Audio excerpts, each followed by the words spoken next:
Dear students, good morning all of you.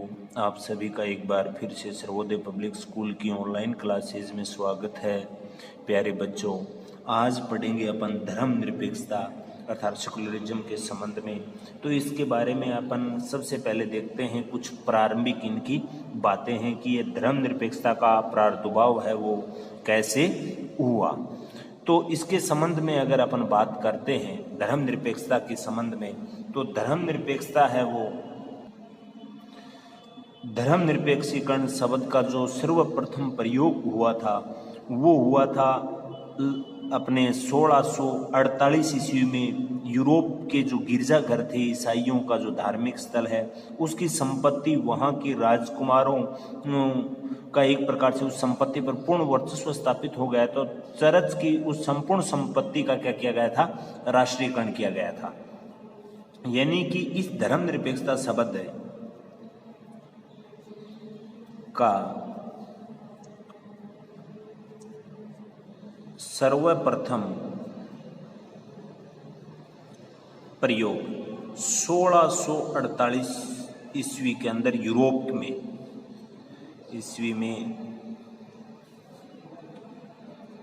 Europe के अंदर जो चर्च थे उस चर्च की संपत्ति का, चर्च जैसे अपने हिंदू धर्म के अनुसार जो धार्मिक स्थल मंदिर होता है और मुस्लिम समुदाय का जैसे मस्जिद होता है, वैसे ईसाइयों का चर्च होता है। तो उस चर्च की संपत्ति का क्या किया गया था, राष्ट्रीयकरण। चर्च की संपत्ति का राष्ट्रीयकरण किया गया था।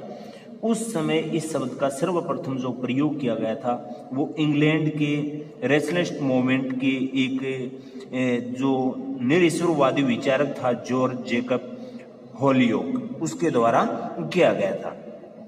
यानी कि यह एक निरीश्वरवादी विचारक था जॉर्ज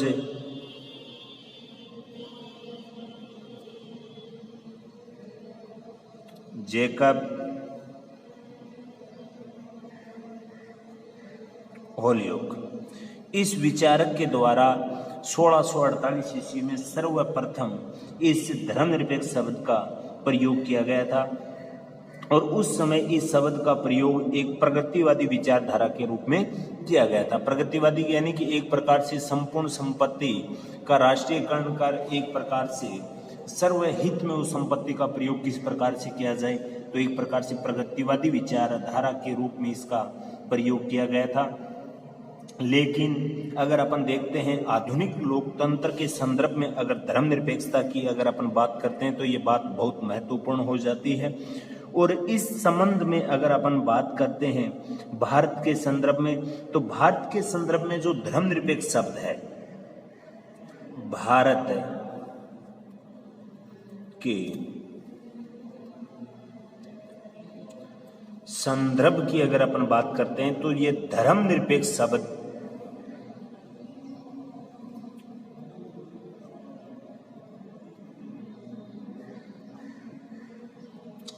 का प्रयोग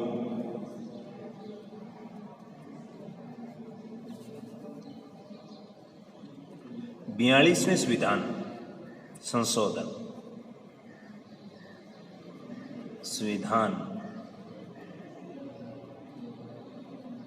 42वें संविधान संशोधन के तहत 1976 में प्रस्तावना के अंदर, जो भारतीय संविधान की प्रस्तावना है उसके अंदर संशोधन किया गया था और उसके तहत इस शब्द को जोड़ा गया था।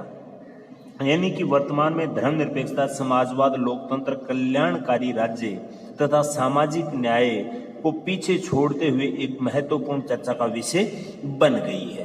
क्योंकि ये तीन शब्द जोड़े गए थे उस समय, अखंडता, समाजवाद और पंथ निरपेक्षता 42वें संविधान संशोधन के तहत। और आपको अगर ध्यान में है तो मैंने बताया भी था, तो भारतीय संविधान की जो प्रस्तावना है उसके इतिहास में आज तक सिर्फ एक बार संशोधन हुआ है 42वें संविधान संशोधन के तहत। और उस समय भारतीय संविधान के अंदर कौन सा शब्द जोड़ा गया, धर्मनिरपेक्ष शब्द, यानी पंथ निरपेक्ष जिसको अपन बोलते हैं। और इसको धर्मनिरपेक्ष पहले धर्मनिरपेक्ष, लेकिन इसको बाद में इसके तहत जो प्रस्तावना में जोड़ा गया था वो जोड़ा गया था पंथ निरपेक्ष। और उसके बाद अगर अपन बात करते हैं तो धर्मनिरपेक्षता को सामाजिक आचरण का जो प्रमुख जो नियम है उसके तहत जो जॉर्ज जेकब होलियोक विद्वान था, या अपन कह सकते हैं जो विचारक था, और उसका एक साथी था ब्रैडलॉफ, उसने धर्मनिरपेक्षता के संबंध में विचार दिया कि विश्व से परे कोई अप्राकृतिक या अलौकिक सत्ता विद्यमान नहीं है।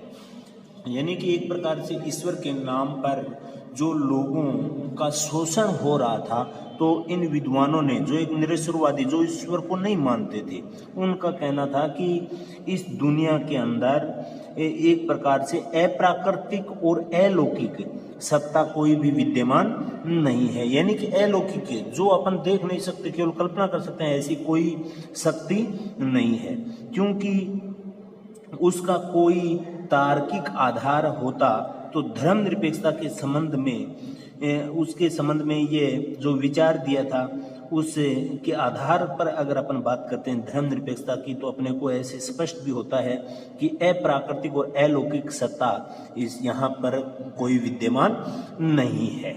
तो इस संदर्भ में, धर्मनिरपेक्षता के संदर्भ में, इन्होंने 4 आधारों में इनका वर्णन भी किया था कि धर्मनिरपेक्षता के अंतर्गत धर्म की उपेक्षा की जाती है तथा उसका कोई विशेष महत्व नहीं दिया जाता है इस धर्मनिरपेक्षता के अंदर। यानी धर्म निरपेक्षता के अंतर्गत धर्म की उपेक्षा की गई है और साथ में इस धर्म पर कोई विशेष महत्व भी नहीं दिया जाता है, यानी विशेष कोई महत्व नहीं दिया जाता है। और जो धर्मनिरपेक्षतावाद है उसके अंदर जो इहलौकिक में विश्वास करता है, यानी कि एक प्रकार से प्राकृतिक सत्ता पर जो विश्वास करता है, उस प्रालौकिक को प्राकृतिक सत्ता में विश्वास नहीं करता है, उसको अपन बोलते हैं धर्मनिरपेक्षतावाद, जो यानी कि ईश्वर को नहीं मानते हैं।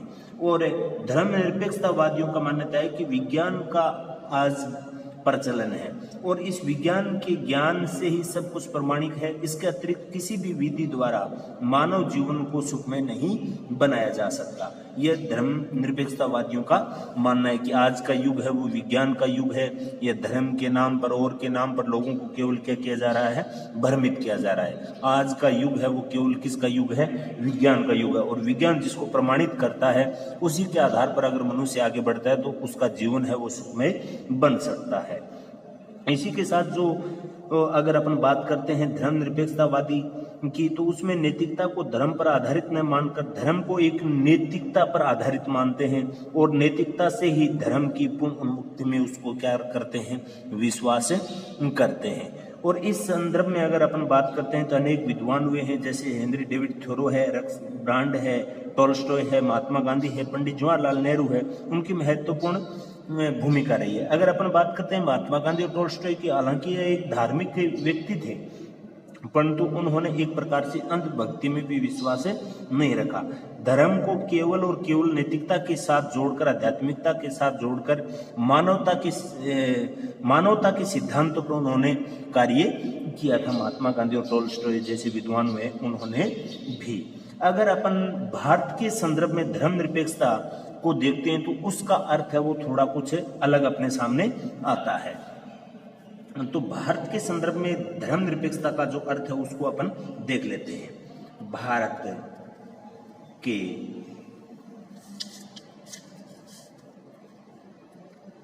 संदर्भ में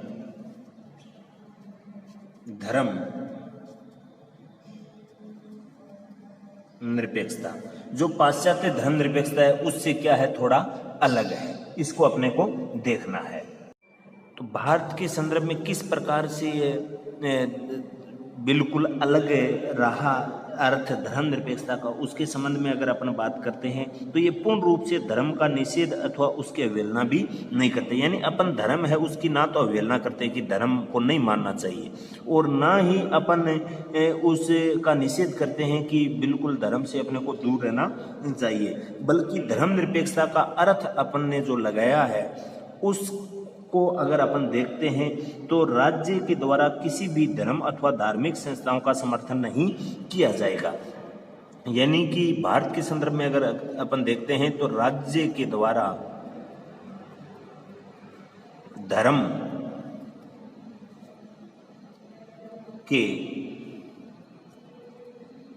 संदर्भ में किसी भी प्रकार से किसी भी धर्म को मान्यता, या अपन कह सकते हैं कि धर्म के संदर्भ में किसी भी प्रकार का कोई समर्थन नहीं होगा। संदर्भ में किसी भी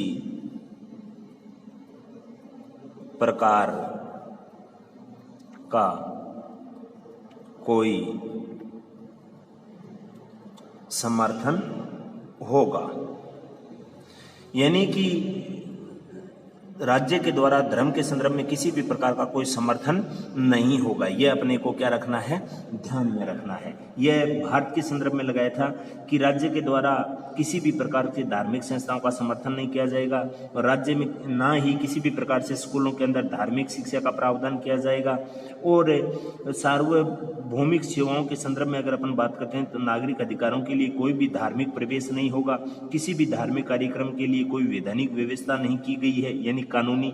और साथ में ही अगर अपन बात करते हैं धार्मिक आस्थाओं तथा उनके विचलित होने के संदर्भ में, तो उसको किसी भी प्रकार का कोई दंड का भी प्रावधान नहीं है। कहने का मतलब है धर्म है व्यक्ति का क्या है, निजी मामला है। जो व्यक्ति जिस धर्म को अपनाना चाहे वो अपना सकता है, राज्य उसमें किसी भी प्रकार का कोई हस्तक्षेप नहीं करेगा।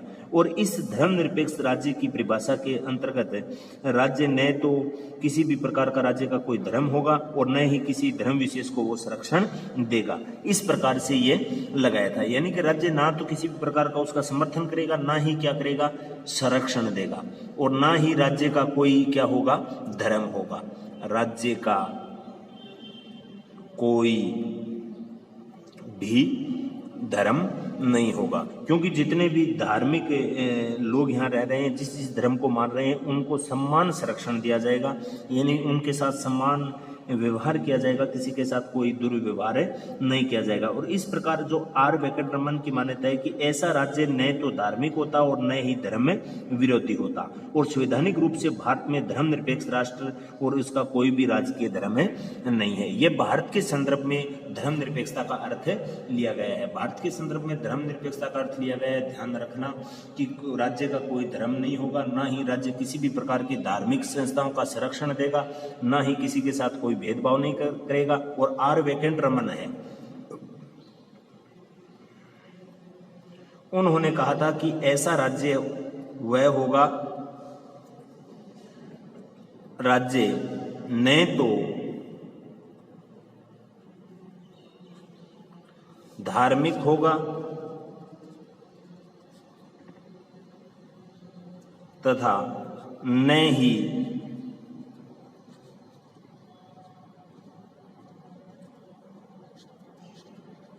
विरोधी होगा।